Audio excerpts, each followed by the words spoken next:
본문 말씀을 통해서 믿음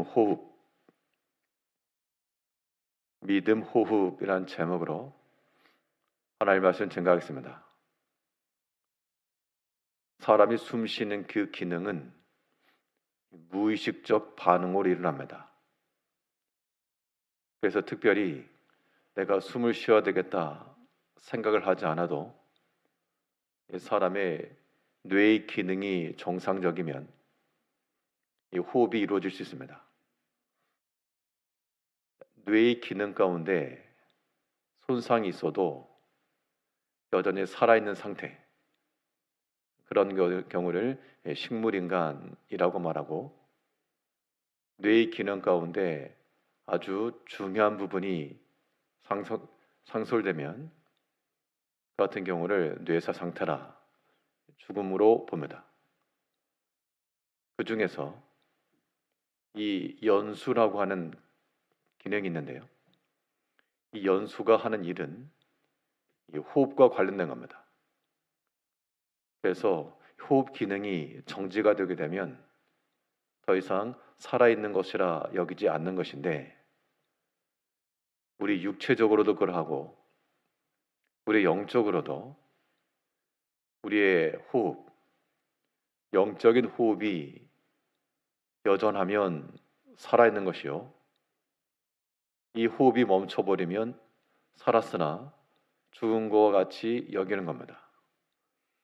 오늘 본문 6절을 보면 호흡이 있는 자마다 여호와를 찬양할지어다 했으므로, 우리의 이런 믿음의 호흡, 단순히 숨을 쉬고 있다는 것만 아니고 육체의 호흡을 가지고 하나님을 찬양하며 주께 감사하는 것은 분명 믿음 안에서의 호흡입니다.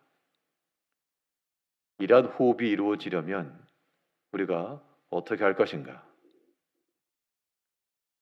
이 믿음의 호흡은 이 장소가 중요한데요, 내가 어디 서 있는가에 따라서, 또 그 목적이 무엇인가에 따라서 이루어질 수가 있는 겁니다. 이런 믿음의 호흡을 이루기 위해서 일평생 동안 하나님을 찬송하며 기쁨과 감사의 노래로 살아가기 위해서 우리가 항상 어디에 위치해야 되는가? 오늘 본 말씀을 통해 살펴보게 되면, 먼저 하나님 중심의 삶 속에 있을 때 이 믿음의 호흡이 가능합니다. 숲 속에 가게 되면 누가 시키지 않아도 자연스럽게 깊은 호흡이 이루어질 수 있습니다.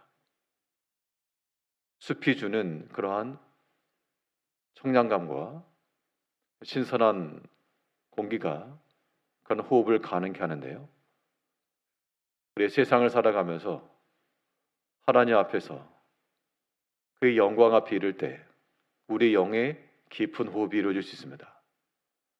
그 시편 기자는 말하기를, 너희가 하나님을 찬양하고 이런 믿음의 호흡을 이루기 위해서 항상 하나님 앞에 서 있어라 라고 권면해 주고 있습니다. 오늘 본문 1절에서 할렐루야, 그의 성소에서 하나님을 찬양하며 그의 권능의 궁창에서 그를 찬양할지어다. 무엇을 노래할 것인가 라고 하는 것 이전, 어디에서 찬양할 것인가를 먼저 가르치고 있습니다. 숲속에서 사람의 깊은 호흡이 열리는 것처럼 좋은 향기를 맡으면 스스로 호흡이 이루어집니다. 이제 우리가 성소에서, 그의 성소라 했으니, 성소라고 하면 하나님 임재의 장소요, 하나님께 나아가는 길이며 하나님 앞에 기도로, 말씀으로, 우리의 헌신으로 나아가는 길입니다. 이런 자리에 있을 때 우리가 믿음 안에서 하나님을 찬송하며 깊은 감사를 이룰 수가 있습니다. 이제 우리 자신을 어디에서 발견할 것인가? 예전에 한 애니메이션 영화 속에서 그 개미와 같은 개미들이 땅속에서 생활하다가 어떤 일부 개미들이 아주 좋은 걸 발견했다. 거기에는 먹을 것이 넘쳐나고 아주 유토피아와 같다. 그래서 그곳을 향해 찾아나갑니다. 나중에 땅을 뚫고 나와서 높이 올라가서 보니 거기는 바로 음식물 쓰레기 장소였습니다. 땅 속에 묻혀가지고 그것만 바라볼 때는 먹을 게 풍성한 곳이었는데 더 높이, 더 큰 관점에서 보니까 버려진 쓰레기 더미와 같았다. 우리가 과연 어디 서 있는가? 세상의 것이 우리의 만족이 되고 기쁨이 되는 것, 여전히 음식물 쓰레기 더미를 향해 가면서 저희가 천국이라, 저에게 먹을 것이 넘쳐난다. 그러나 우리가 좀 더 넓은 관점에서 보게 되면 저 세상의 것은 다 소멸될 것이며 영원하지 않다. 세상의 찌꺼기와 같다. 그렇게 판단을 할 때 우리는 그런 자리에서부터 벗어날 수가 있는 겁니다. 올 한해 마지막을 맞이해서 하루 24시간이라는 관점에서 봤을 때 지금 현재 시점, 또 한 해를 기준으로 봤을 때 내가 서 있는 위치, 우리 일평생의 관점 속에서 또 자신의 위치, 이런 것들을 볼 수 있어야 되겠습니다. 어찌하든지 우리가 하나님 앞에 가까이 이르도록 그의 성소에서 찬양을 했으니 하나님께 나아가는 길은 신속하고 빠르며 장애물이 있지 아니하도록 우리가 그런 길을 닦아야 될 것이고, 반면 세상으로 나아가는 길은 좀 어렵도록 이중 삼중으로 방어를 치고 좀 장애물을 놓고 그런 일들을 이루어 나갈 때 믿음의 호흡이 이루어지는 겁니다. 하나님의 성소에서 그의 영광의 자리 앞에 서 있을 때 마치 숲속에 공기를 들이마시는 것처럼 우리는 하나님의 은총과 또한 감사의 호흡이 이루어질 수 있는 겁니다.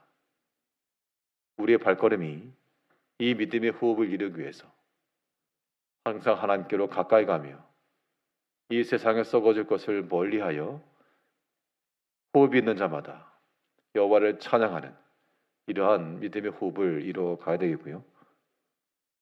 또 우리가 어디에 서 있어야지 이러한 호흡을 이룰 수 있는가? 하나님의 행하신 기억 속에서 가능합니다. 우리가 어느 곳에 있든지 하나님께서 행하신 일들을 기억할 때마다 그 자리가 곧 하나님이 역사하신 자리요. 성소라고 하는 것은 정해진 장소가 있어서 거기에까지 이르러야 되는 것이고, 우리가 만일 우리 개개인의 자리에 있을지라도 그곳을 하나님의 성소로 바꿔가는, 만들어가는 그런 일들이 필요하겠습니다. 그 방법은 바로 우리의 모든 공간마다, 일마다 하나님의 하신 일이요, 하나님이 주신 것이요, 하나님 허락하신 것이라. 이런 믿음의 해석과 판단 속에서 우리가 하나님의 일들을 기억하며 감사할 수 있는 겁니다. 오늘 본문 2절에서는 그의 능하신 행동을 찬양하며 그의 지극히 위대하심을 따라 찬양할지어다. 그의 능하신 행동을 찬양하라고 하는 것은 하나님의 행하신 일들을 기억하고, 하나님은 눈에 보이지 아니하시지만 이루어지는 모든 일들 속에서 하나님이 하셨다, 하나님이 이루신다, 하나님이 하실 것이라 와 같은 이런 믿음의 판단과 해석들이 필요하다는 겁니다. 그러면 우리 삶 속에서 일어나는 모든 일들 속에서 우리가 다 하나님 앞에 감사할 수가 있고, 또 마땅히 하나님께 감사와 찬송을 드려야 마땅합니다. 이것이 호흡이 있는 자들마다 행할 일이요, 믿음의 호흡이라고 말하는 겁니다. 하나님께서 나에게 행하신 일들을 기억하고 그러면 어떻게 찬양할 것인가? 그 찬양의 방법으로는 우리 자신이 하나님을 노래하는 악기와 같이 되어야 될 것을 교훈하고 있습니다. 세상에 있는 모든 것들 가운데 창조의 목적은 하나님을 찬송하기 위함이라 그랬습니다. 지금도 여전히 하나님이 지으신 천하 만물들이 다 주의 창조를 논하며 노래하며 그렇게 유지되어 오는데 유일하게 사람만이 하나님을 거절하고 또한 그 창조의 목적을 따라 이루지 않는다는 겁니다. 본시편 기자는 말하기를 하나님을 찬양하는 방법으로서 나팔소리로 소리나는 큰 재김으로 현악과 둥소로 그렇게 찬양하라 했고 또 마지막에는 6절에 있는 것처럼 호흡이 있는 자마다 여호와를 찬양하라. 네가 살아있으면 내가 하나의 악기가 되어 하나님의 이름을 높이는 자가 되라. 그러면 응당 우리의 삶 속에서 우리 행실과 언어를 통하여 하나님을 노래하는 것이 나와야 마땅한데 그러나 우리에게서 다툼과 낙심과 원망과 분쟁의 말들이 나온다는 것은 결국 버려진 악기와 같은 겁니다. 기능을 못하니까요. 이제 호흡이 붙어있는 자들마다 살아 숨쉬는 자들마다 여호와를 찬양을 했으니 이러한 믿음의 호흡을 이루기 위해서 숲속에서 깊은 숨을 들이쉬듯 언제나 하나님 앞에 가까이 나가고 또한 그의 행하신 일들을 기억하며 올 한 해 동안에도 하나님께서 이루어 주신 일들을 기억하시면서 그거 가지고 감사하고 또한 주를 찬양하며 이러한 믿음의 호흡을 통하여 살았으나 죽은 자를 여기를 받지 않고 여전히 살아 하나 앞에서 믿음으로 살아가시는 우리 모든 성도님들 다 되시기를 바라겠습니다. 기도하겠습니다.